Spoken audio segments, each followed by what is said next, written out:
Hello guys, right here we have a 1999 Subaru Forester, and I had some problems going on with it that I thought I'd share, just hopefully help somebody else one day. So I was driving it out on the road and it broke down on me, but it still turns on. It just shuts off after like 2 seconds. And I got these codes that were able to come up. I don't know if you'll be able to see them, but it's P1510, P1514, P1516, and most of these codes all have to do with the idle control valve. So that was the first thing I suspected. But check this out. So I can turn on the car and it'll stay on. It just shuts off like right away. Okay, check this out.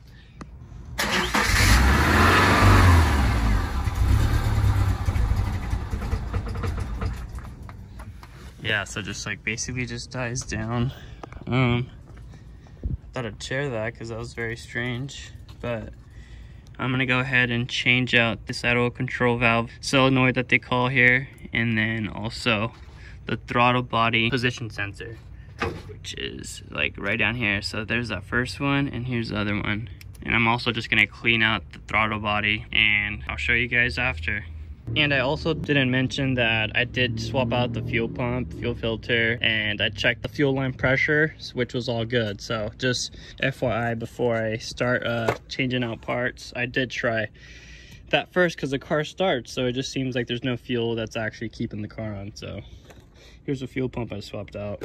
Didn't work. Before I swap out those two sensors to try to fix things, I'm also gonna clean the inside of the throttle body. It's always a good idea to use some kind of cleaner and use a toothbrush and clean all inside there. It's easier if you take off your air intake there. So this is a part that we have to remove here. I believe there's 2 sensors, maybe 2 coolant lines, and some bolts around there, so it shouldn't be too bad. I'm not gonna show every piece of that because then that just turns into another video. All right, I removed the 4 bolts there. Also, oh, yep, and that just comes right off. As you can see, it's pretty dirty. It's probably just a good idea to clean this out anyways. You know, that looks pretty bad. All right, it's time to clean it. You always want to be gentle when you're working with movable parts, of course. Get a clean towel. Alright, so I went in there, cleaned up as much as I could. I took my time. He looks way better. So this is what you want to do before you replace those sensors. There we go. On to the next part. Alright, well here are the new sensors here. This is a throttle position sensor and the idle control valve. So I'm gonna install these back onto the throttle body there, and I also got a gasket to put onto here, so I got a brand new one. It's always nice to do that. So gonna put that on right now. All right, so I went ahead and put everything back together.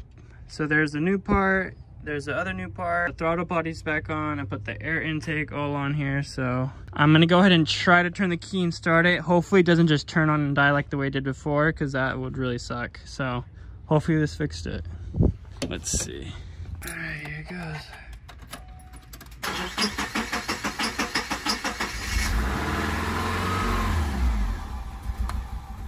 And yep, it just dies again.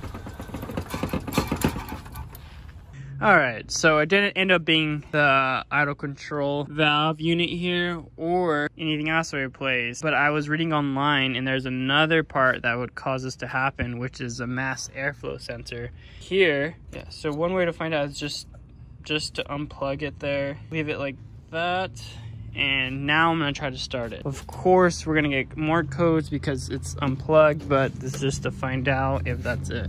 So let's go ahead and try it there.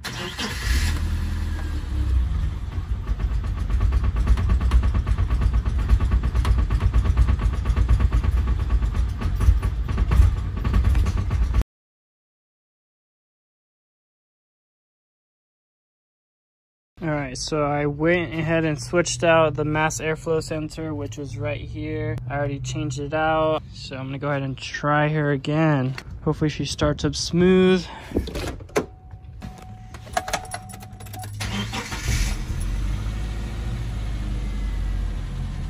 The check engine light just turned off.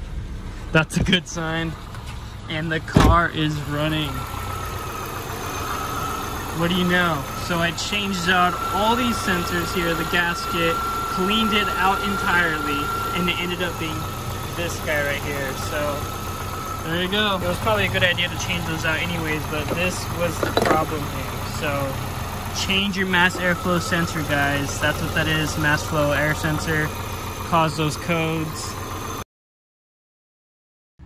Alright, I just want to give an update. After a few days of driving with these parts, I wasn't aware that you had to reposition the throttle position sensor because I noticed that my car was idling kind of weird. So every vehicle is different to set that right, but in my Subaru I had to set the signal wire to about 0.5 volt, and that made it run a whole lot better. But in retrospect, what I would have done differently is not replace the throttle sensor, because it didn't really fix anything. But the only reason I did that was because I was already removing the sensor here, so I thought, why not change out this one? But you really don't have to, especially when you're still diagnosing parts. So that's something I would have done differently. So if that helps out somebody, awesome. Thank you guys.